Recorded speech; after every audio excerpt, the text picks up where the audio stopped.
Bismillahirrahmanirrahim. Assalamualaikum warahmatullahi wabarakatuh.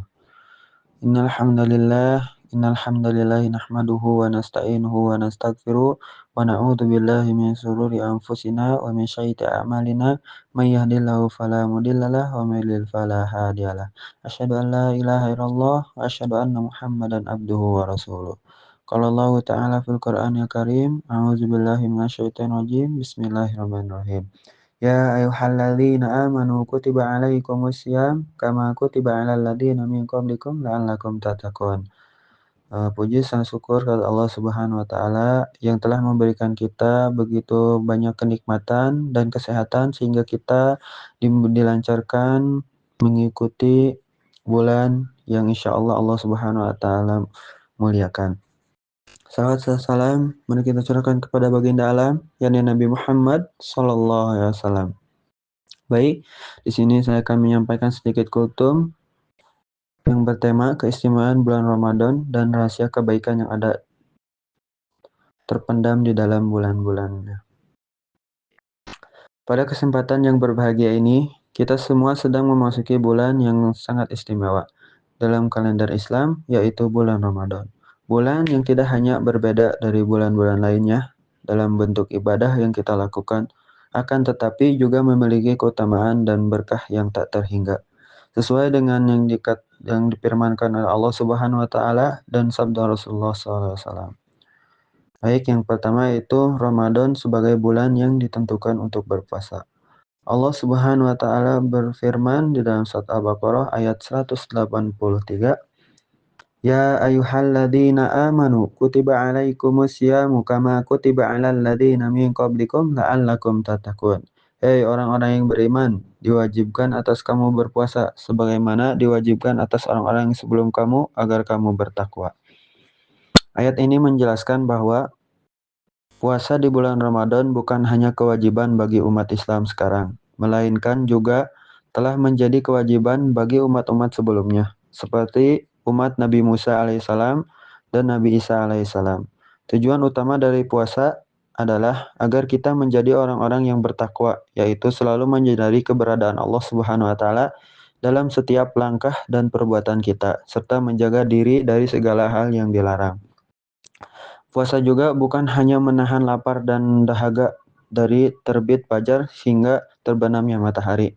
Sebagaimana Rasulullah SAW bersabda yang diriwayatkan oleh Imam Bukhari dan Muslim, barang siapa yang tidak meninggalkan perkataan dusta dan perbuatan dusta serta tipu daya, maka Allah tidak membutuhkan dia meninggalkan makan dan minumnya. Dari sabda ini, kita paham bahwa puasa harus diimbangi dengan kesucian hati, lisan, dan perbuatan. Kita harus menjaga lidah dari ujaran yang tidak baik, hati dari rasa dengki dan iri hati, serta tubuh dari perbuatan yang tidak sesuai dengan ajaran Islam. Baik, yang kedua yaitu Ramadan sebagai bulan Al-Quran. Sebagaimana difirmankan oleh Allah Subhanahu wa taala dalam surat Al-Qadar ayat pertama, Inna anzalnahu fi lailatul qadr. Sesungguhnya kami telah menurunkan Al-Quran pada malam Lailatul Qadar atau malam kemuliaan.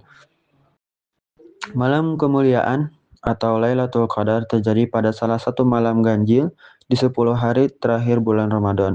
Pada malam itu, Al-Quran pertama kali diturunkan ke langit dunia, dan pada malam tersebut setiap amalan kebaikan akan mendapatkan pahala seperti melakukan amalan selama 1000 bulan atau sekitar 83 tahun. Inilah mengapa bulan Ramadan disebut sebagai bulan Al-Quran, karena pada bulan ini kita didorong untuk lebih sering membaca, mempelajari, dan mengamalkan ajaran Al-Quran dalam kehidupan kita.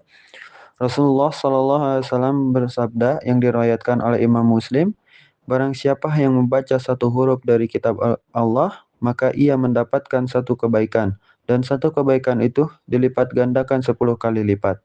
Aku tidak mengatakan bahwa alif lam mim adalah satu huruf, melainkan alif satu huruf, lam satu huruf, dan mim satu huruf.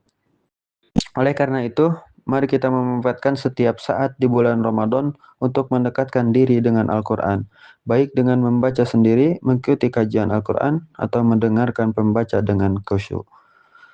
Yang ketiga yaitu Ramadan sebagai bulan berkah dan pelampiasan dari neraka. Pelepasan dari neraka. Allah Subhanahu wa taala telah menjanjikan bulan Ramadan sebagai bulan yang penuh keberkahan, di mana pintu surga dibuka lebar-lebar dan pintu neraka ditutup rapat. Sebagaimana dalam sabda Rasulullah SAW yang diriwayatkan oleh Imam Abu Dawud, pada bulan Ramadan dibubarkan pintu-pintu surga, ditutup pintu-pintu neraka, dan syaitan-syaitan dikurung. Berkah dalam bulan Ramadan ini tidak hanya datang dari ibadah yang kita lakukan, tetapi juga dari setiap perbuatan baik yang kita lakukan.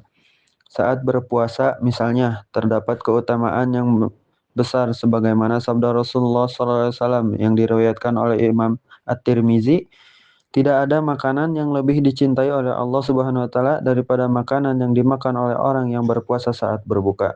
Selain itu, bulan Ramadan juga menjadi kesempatan bagi umat Islam untuk mendapatkan ampunan dari dosa-dosa yang telah diperbuat. Rasulullah SAW bersabda, "Barang siapa yang berpuasa di bulan Ramadan karena iman dan mengharapkan pahala dari Allah, maka dosa-dosanya yang telah lalu akan diampuni."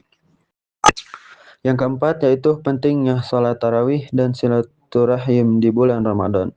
Sholat tarawih adalah ibadah sunnah yang sangat dianjurkan di bulan Ramadan. Rasulullah SAW bersabda, diriwayatkan oleh Imam Bukhari, barang siapa yang melakukan sholat di bulan Ramadan karena iman dan mengharapkan pahala dari Allah Subhanahu wa taala, maka dosa-dosanya yang telah lalu akan diampuni. Meski sholat tarawih adalah sunnah, namun pahala sangat besar karena merupakan ibadah yang dilakukan khusus di bulan suci ini.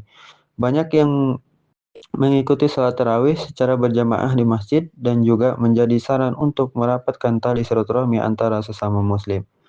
Nah, selain itu, bulan Ramadan juga menjadi waktu yang tepat untuk memperbaiki hubungan dengan keluarga, teman, dan bahkan orang yang pernah kita berselisih. Sebagaimana difirmankan oleh Allah Subhanahu wa taala dalam surat Al-Hujurat ayat 10, sesungguhnya orang-orang mukmin itu bersaudara. Karena itu demikian antara kedua saudara itu dan bertakwalah kepada Allah agar kamu mendapatkan rahmat.